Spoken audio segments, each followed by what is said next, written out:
Bienvenidos a Art Business, Radio Televisión, el programa de los negocios, los emprendedores y los profesionales, un espacio en el que escucharemos a los mejores expertos en temas de financiación, capital humano, digitalización, ingeniería, legislación y un largo etcétera, para tener información de primera mano y que nuestras empresas sean más productivas y eficientes. Estés donde estés, ponte cómodo porque con rigor y con credibilidad sintonizamos con tu negocio.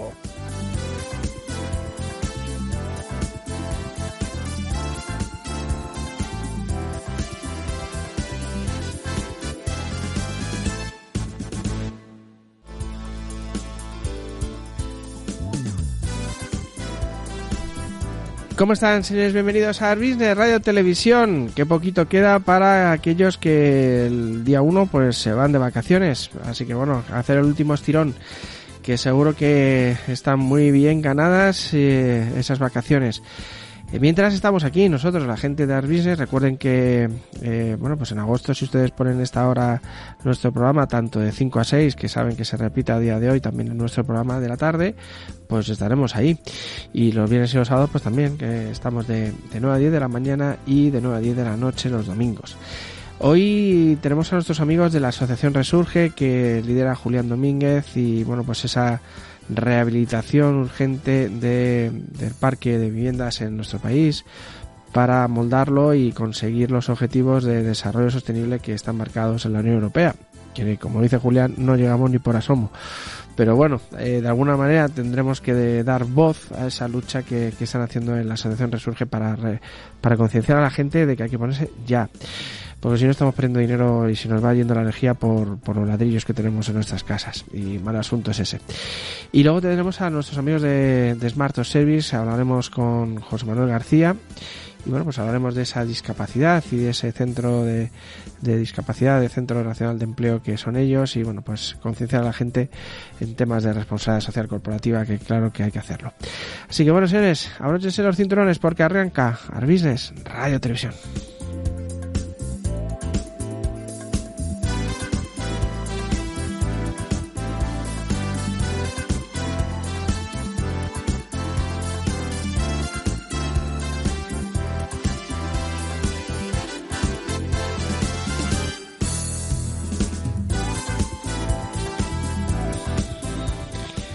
Pues nada, señores, aquí tenemos a nuestro querido amigo Julián Domínguez, presidente de la Asociación Resurge. ¿Cómo estás, Julián?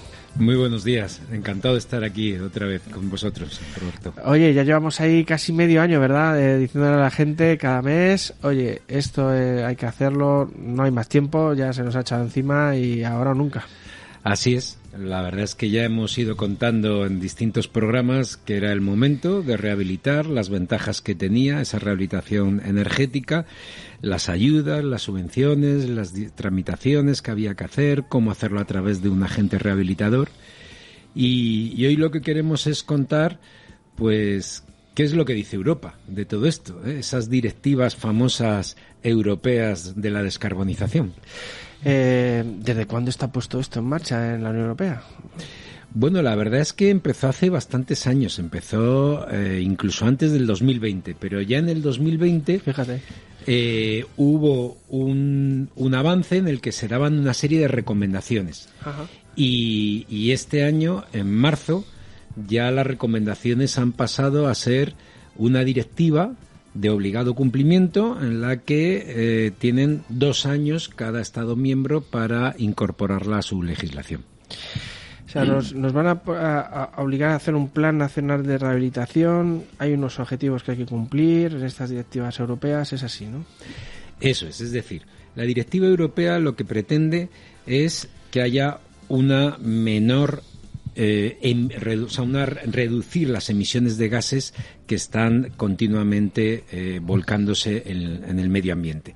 Y esa reducción ahora mismo es muy importante en la vivienda porque, como ya comentábamos en algún programa anterior, hace muchos años nos decían que los que contaminaban en las fábricas, luego los coches, hoy en día lo que contamina el 44% de los gases que hay soltados a la atmósfera es justo las viviendas. Entonces es la contaminación de las viviendas uno de los principales agentes con los que hay que luchar. ¿Y por qué nos hemos quedado con la idea, efectivamente, de que ves un coche de estos que va echando mucho humo y dices, ves, es que está contaminando, ves una fabriquilla por ahí perdida en algún polígono industrial que está sacando, ves, es que... Y no está ahí tanto la jugada. Eso ya hoy en día, hace más de 2 décadas, se dieron instrucciones que eran de obligado cumplimiento para poder operar por parte de las fábricas, que tuvieron que hacer unas inversiones para reducir esa contaminación. Y luego, durante las 2 últimas décadas, pues ha habido mucha investigación y mucha exigencia, y últimamente incluso ayudas, para reducir la contaminación de los coches en las ciudades. De hecho, hay unas directivas europeas que ya están cumpliéndose, y en algunas otras ciudades pues entrarán en vigor dentro de muy poco, en el que está reducida la circulación de los vehículos por las ciudades cuando estos vehículos tienen un nivel de contaminación. Esto que nos parecía que era algo como rarísimo el que lo fueran a imponer, bueno, pues ya tenemos en Madrid, no se puede circular con determinados coches, aunque vivas incluso y seas residente, a partir del 1 de enero del 25, no vas a poder ir con coches que no sean eficientes por el centro de Madrid. Y incluso hay zonas, determinadas ciudades, que ya no se pueden incluso circular, salvo que sean coches con una calificación muy especial, eléctricos o híbridos, pero muy baja contaminación, etcétera, ¿no? Bueno, pues igual va a estar pasando con las viviendas. Hay que aplicar una serie de mejoras a la eficiencia energética, es decir, unas actuaciones a estos edificios para que no contaminen. Y aunque parezca que va a ser como muy drástico y que cómo va a ser, bueno, pues más drástico ha sido lo de los coches. Claro. Eso es así. Oye, hablando de los coches, Julián, y un poco de la arquitectura, tú que eres arquitecto, se hablaba de que hace poco de que se va a exigir tener en todas las casas, en todos los garajes, en todos los sitios, esos esas maquinaria para poder meter los cables y recargar. O sea, no va a ser tan sencillo. Ahí vamos a tener que hacer las viviendas casi con los enchufes ya puestos para ahora mismo la legislación ya nos obliga a los arquitectos a hacer un porcentaje alto, y que además incluso los promotores lo están elevando más por la demanda que hay, de enchufes para recarga.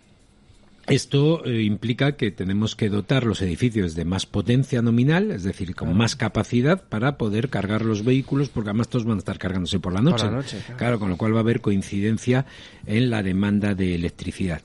Y efectivamente eso es así, pero también hay otra parte, y es que las comunidades están obligadas, las comunidades de vecinos están obligadas a permitir las obras de instalación de estas más que máquinas, de estos sistemas de recarga, y a cada vecino que lo solicite. Es decir, yo si vivo en una comunidad de propietarios, que somos 20 vecinos, y hay 4 que queremos poner un punto de recarga, la comunidad nos tiene que permitir desarrollar las obras para hacer esos puntos de recarga. Y esto cada vez se va a ir generalizando más. Se pondrá en la plaza en la plaza tuya, claro. Nadie te puede prohibir. No, yo ahora mira, pues en una casa que tengo en Málaga le hemos hecho ya un enchufe, le hemos puesto, lo hemos manejado, y ya cuando llegamos con el coche pues lo ponemos allí a cargar. Y es un edificio que ya tiene 14 años, pero lo hemos hecho tiene ahora. Más sentido que vaya por ahí que al final que haya dispositivos que también los habrá en la calle, ¿no? Bueno, porque, tener tantos dispositivos como gasolineras va a ser complicado, ¿no? Tienes que juntar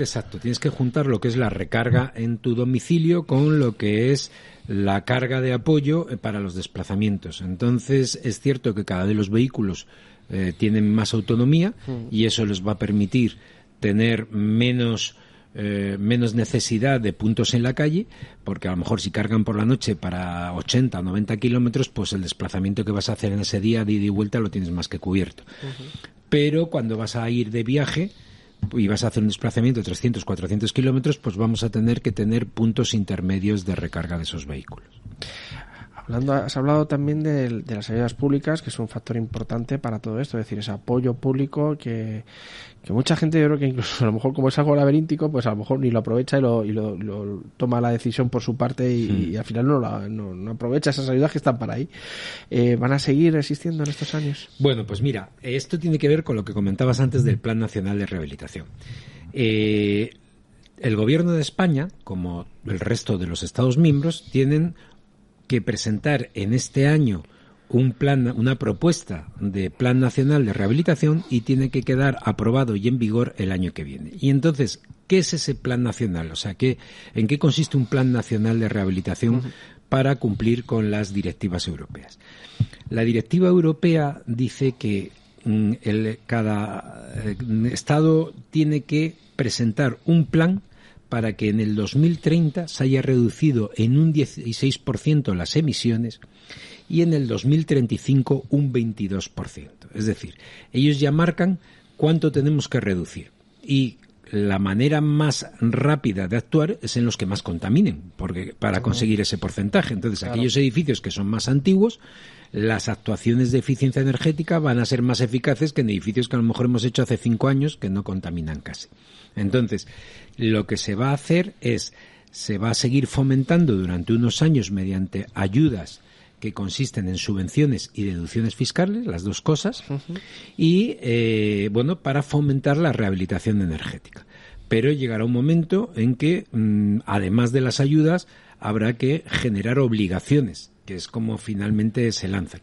Lo que pasa es que las obligaciones ya no son compatibles con ayudas, es decir, cuando ya se obliga, ya no se le da subvención para cumplir con una obligación. Claro. Entonces, realmente es muy estratégico ahora en los próximos años, de aquí al 2027-28, abordar actuaciones que sí van a tener subvenciones en distintos planes municipales, planes estatales y tal, y el Plan Nacional de Rehabilitación, que aparecerá seguramente a finales de año, principios del que viene, al que, gestionado a través de las comunidades autónomas, pues nos podremos acoger en todas las comunidades de vecinos para hacer esa actuación. Y sobre todo, lo más estratégico es en aquellos edificios más antiguos. Entonces, pues, ¿en qué consistirán las obligaciones?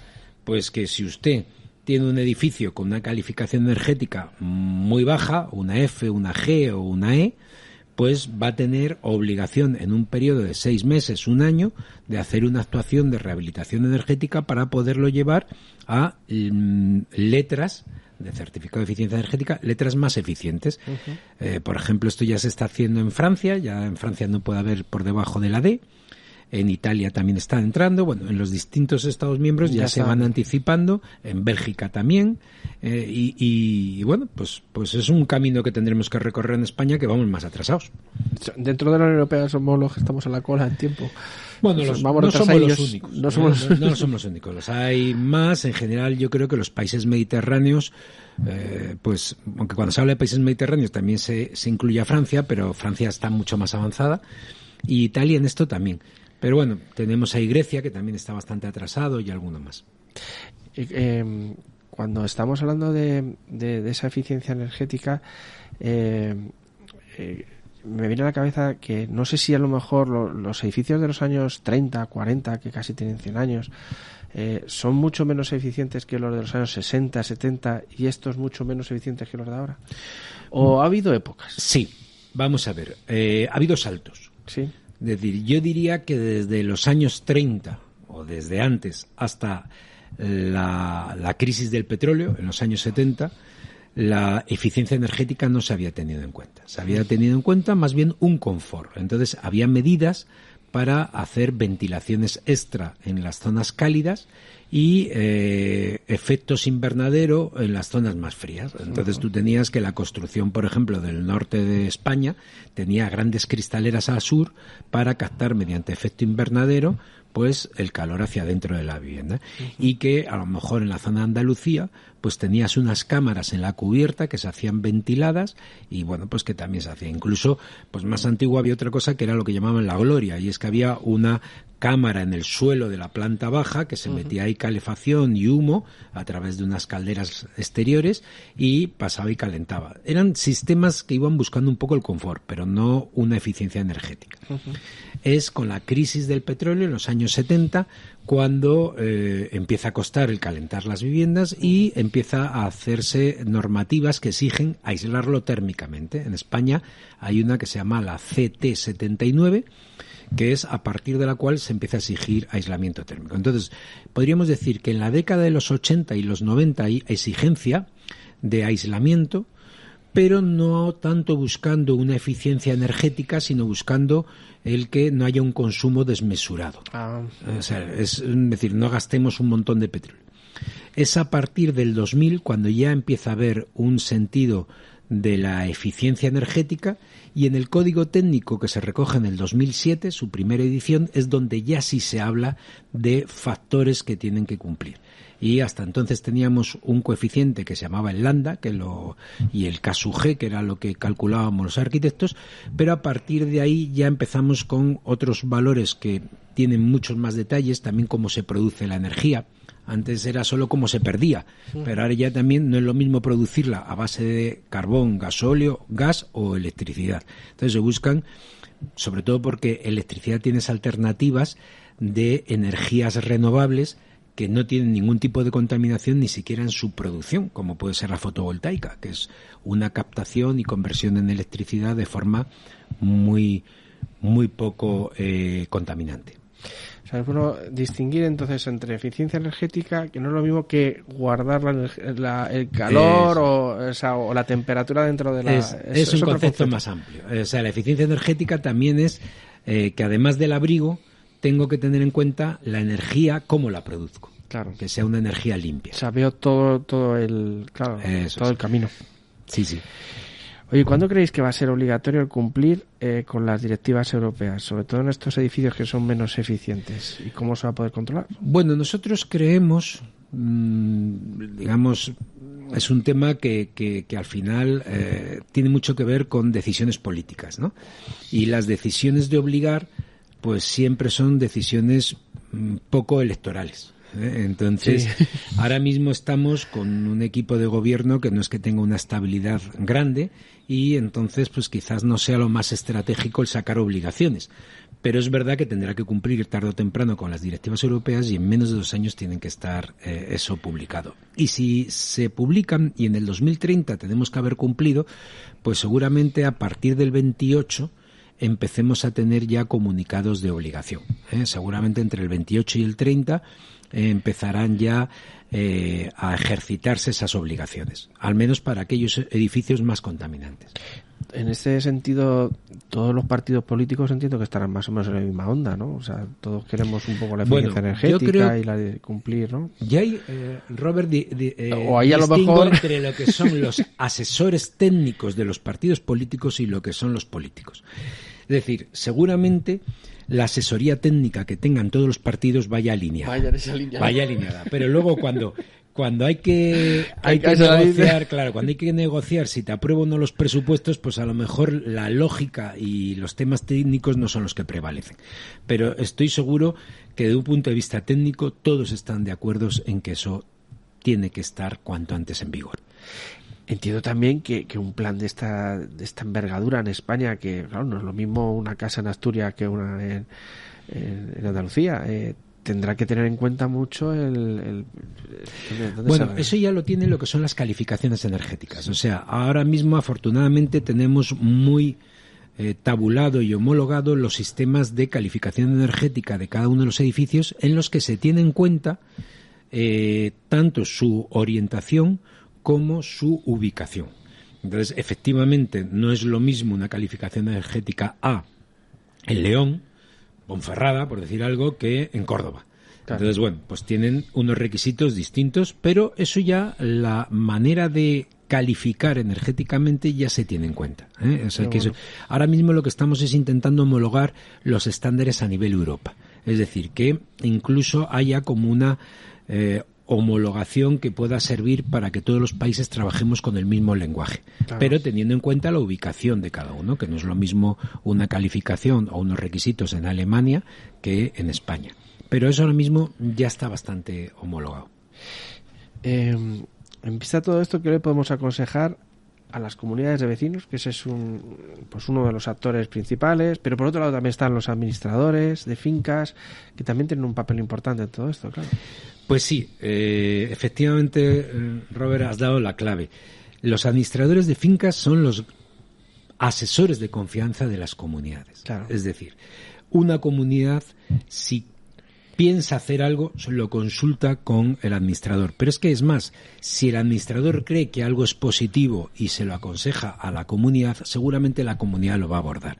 Aunque al tener un coste económico inicialmente diga, hombre, es que esto cuesta y tal, pero tarde o temprano lo va a abordar porque es la persona de confianza. Yo creo que la profesión de administrador de fincas cada vez está más certera y eficaz, es decir, cada vez es más profesional. No son ya gente que lleva las cuentas en un libro a mano, sino que son gente muy informatizada, que se apoyan en plataformas digitales muy eficaces y que están al día de todas las novedades que hay. Entonces, nosotros desde Resurge, la verdad es que tenemos hecho un convenio con el Consejo de Administradores de Fincas de toda España, porque creemos que son unas personas claves para esta mentalización. Claro. Primero hay que mentalizar al colectivo entero y luego ese colectivo que traslade la mentalización a las comunidades de vecinos. Y respondiéndote a qué les aconsejaríamos o qué les diríamos, bueno, yo creo que ahora tenemos todos ya una sensibilidad real sobre la contaminación y el cambio climático. Y lo que es más importante, sobre el confort y el ahorro en la factura. Ya todos sabemos lo que puede significar un ahorro de un 15, un 20, un 30% de cambiar de un sistema a otro, y cuando hacemos estas actuaciones de rehabilitación energética estamos en mejoras entre un 50 y un 80%. Es decir, damos un salto cualitativo tremendo.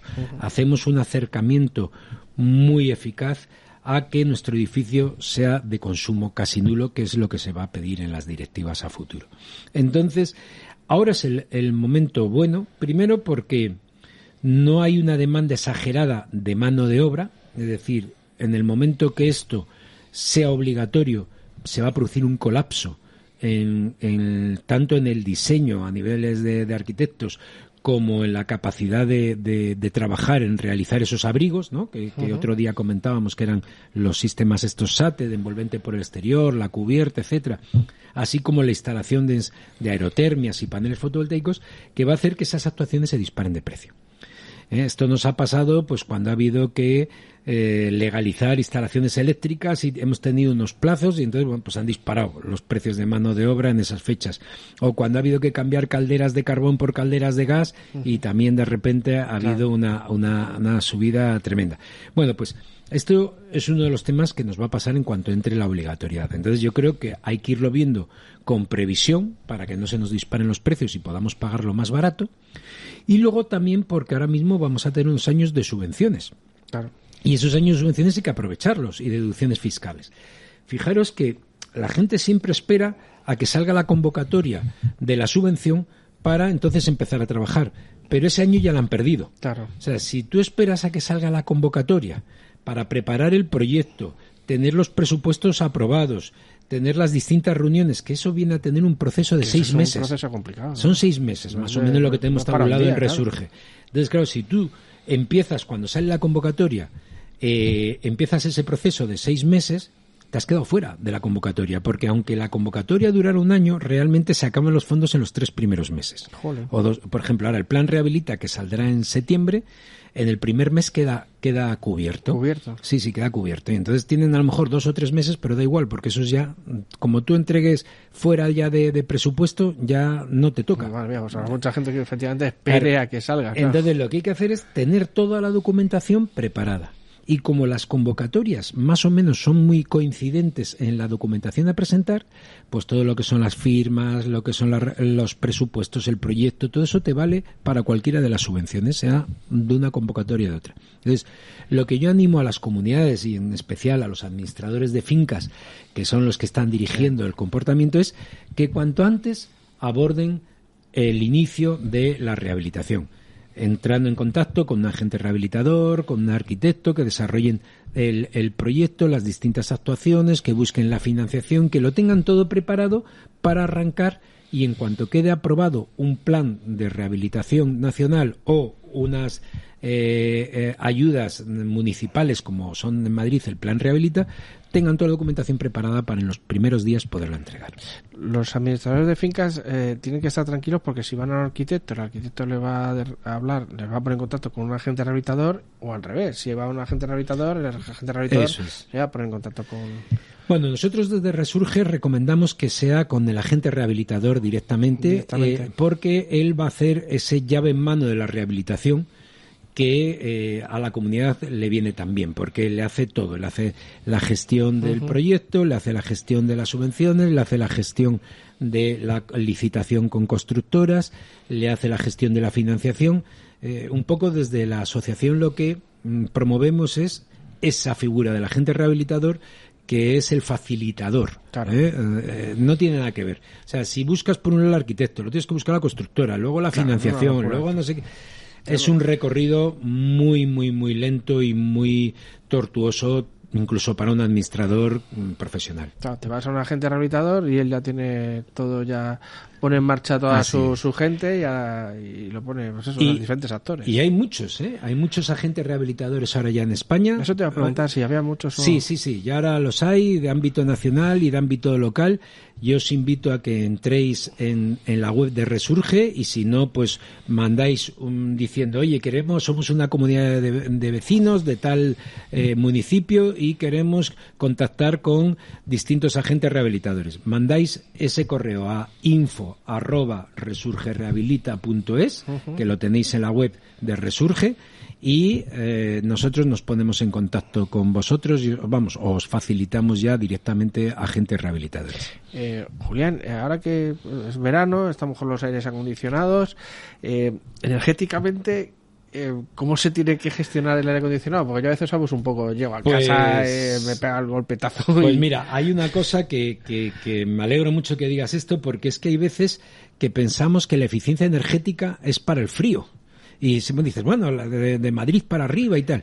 Si veréis la cantidad de consumo de energía y lo que supone eso de contaminación detrás, si no se ha generado con sistemas limpios, pues es tan grande o más que la de invierno. Entonces, fíjate, lo más importante ahora mismo es tener el edificio bien aislado. Y en verano las ventanas son muy importantes.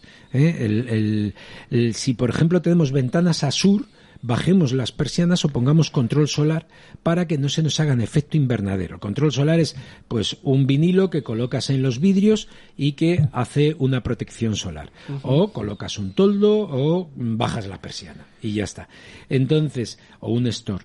Con eso tienes un control para que no se te haga el efecto invernadero, sobre todo en poniente, en las orientaciones poniente y en las orientaciones sur. Y luego lo que sí es muy estratégico es a primera hora de las mañanas o incluso de madrugada ventilar la vivienda, que es cuando más fresco está. Eso va a hacer que nuestras paredes estén frías y no absorban, digamos, tanta energía de calor, porque ese calor luego lo emiten. Claro. Ese es el problema. Entonces tenemos que tener refrescadas las paredes, los suelos, los muebles incluso que acaban cogiendo temperatura para que luego nos sirva de batería. Y en cuanto a cómo utilizar el aire acondicionado, mirar, el aire acondicionado es un sistema muy que enfría el aire. Y entonces es muy rápido, es muy momentáneo, no es como cuando tenemos que utilizar radiadores o suelo radiante, que es como más lento. Esto es muy momentáneo. Entonces, lo que hay que intentar es tener ventilada la vivienda y fresca para que cuando suben las horas de calor simplemente tengamos que enfriar el aire caliente que tenemos y no las paredes y toda la construcción. Entonces, y luego lo que sí es muy importante es que sean sistemas de aire acondicionado pues de lo más modernos posibles, claro. Es decir, como los electrodomésticos, que sean A++. Entonces, la variación de consumo es tremenda. Hoy podemos en día llegar a que con 1 kilovatio de electricidad produzcamos entre 5 y 7 kilovatios de energía térmica, lo cual tiene una eficiencia tremenda. Antes, hace años, para cada kilovatio térmico gastábamos 1 de electricidad. Ahora no, tienen mucha más eficiencia los equipos, ¿eh? Entonces hay mucha diferencia de consumo si yo lo pongo a tope, el aire acondicionado, a ponerlo, oye, que una vez que se ha llegado a una temperatura, que vaya bajito, o no hay tanta diferencia en la velocidad del aire. Lo que hay es diferencia de la temperatura que le acabas pidiendo. Es decir, si tú le pides a 17 grados o le pides a 22, que es cuando se estabiliza, a 17 o a 22, esos 5 grados sí tienen mucho coste y no son necesarios, ni sanos. Entonces, cuidado con el aire acondicionado. Las temperaturas de aire acondicionado deben estar entre 22 y 25 grados. Con eso ya vamos a sentir frescor, porque nuestro cuerpo ahora en verano se ha adaptado a temperaturas de 25-28 grados, y entonces con 30 tenemos calor, pero con 28 no tenemos calor. Entonces, estemos en temperaturas en torno a los 25 grados, y eso sí que va a ahorrar. Más que si lo ponemos muy fuerte y luego más flojo, tal, eso... Al final lo que haces es llegar a una temperatura del aire que estás ahí. Entonces, insisto, que las paredes no estén calientes, claro. No esperar a que las paredes se calienten, porque si no tenemos eso, sino intentar que se refrigeren por la noche, y con una temperatura de las paredes templada, podemos enseguida refrescar el aire caliente que nos está entrando. Como me viene muy bien ese consejo, porque yo siempre estoy entre 19 y 21, cuando llego ahí a casa y ya lo dejo, pues si acaso, pues eso, a 19, a 21 grados, no me muevo de ahí, y a lo mejor tengo que bajar y pues sí. Me voy a 24 tranquilamente. Sí, vete al 23, 24, seguirás notando frescor, te acostumbrarás, es más sano, sí. y esos 3 o 4 grados sí que tienen un coste importante. Bueno. Oye, a todo esto, la última pregunta que tenía preparada. Hemos hablado de la legislación, de esas obligaciones. ¿Habrá sanciones en el futuro cuando...? Bueno, pues sí, claro, siempre que hay una obligación... bueno, la sanción yo creo, primera que va a haber, no es tanto la penalización económica, sino el no permitir la transacción de esa vivienda. O sea, para mí yo creo que lo más importante, más que el poner multas, que yo no recomendaría, no sé qué gobierno tendremos entonces, pero yo no recomendaría a ningún gobierno el poner sanciones, claro. Sino lo que hay que hacer es decir, oye, pues si tú vas a transmitir tu vivienda, como está pasando en Bélgica y en Francia, pues al comprador le dan 6 meses para poder adaptar esa vivienda a los requerimientos hechos, y si no, pues no se la escritura, no tiene permiso de escrituración. Entonces, ¿eso qué implica? Que no puede tener tampoco financiación, no tiene crédito hipotecario.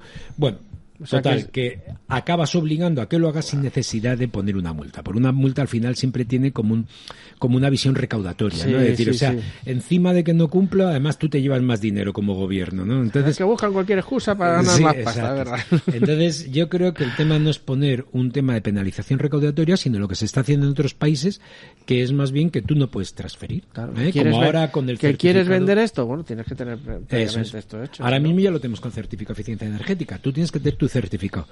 Pero ese primer paso, que era tenerlo, no vinculaba a que fuera bueno. Pues el siguiente paso va a ser, lo tienes que tener y tiene que ser bueno, porque si no es bueno, no puedes transferir, y además el comprador tiene que saber que para poderla escriturar va a tener un tiempo. Claro. Pero vamos, esto que parece muy raro, que cuando algunas veces lo comentamos en algunos foros dicen, bueno, pero ¿eso cómo va a ser posible? Mi cuñada ha tenido que vender la casa en Bélgica hace 6 meses porque hace ya 1 año, porque el 1 de enero, si no hubiera podido venderla. Fíjate. Y la tuvo que vender en el verano pasado, porque en este año ya no lo hubiera podido vender. O sea, que eso ya está en vigor en países. Ya, entonces. Eso ya está en vigor en países. Es una cosa a tener en cuenta, claro que sí. Ya llegar aquí. Sí, antes de lo que deseamos. Pues Julián, que te vas de vacaciones unos días, ¿no? Sí, vamos a coger un poco de descanso. Un poquito de descanso y aunque seguiremos conectados aquí a Ares Buenos, por supuesto. Sí, bueno, aquí estamos, aquí estarán los programas. Si tú pones 12 a 12 de 5 a 6 de la tarde, pues aquí estaremos. Pues oye, un lujo haberte tenido, como siempre. Muchas gracias. Gracias. Un placer. Chao. Hasta luego.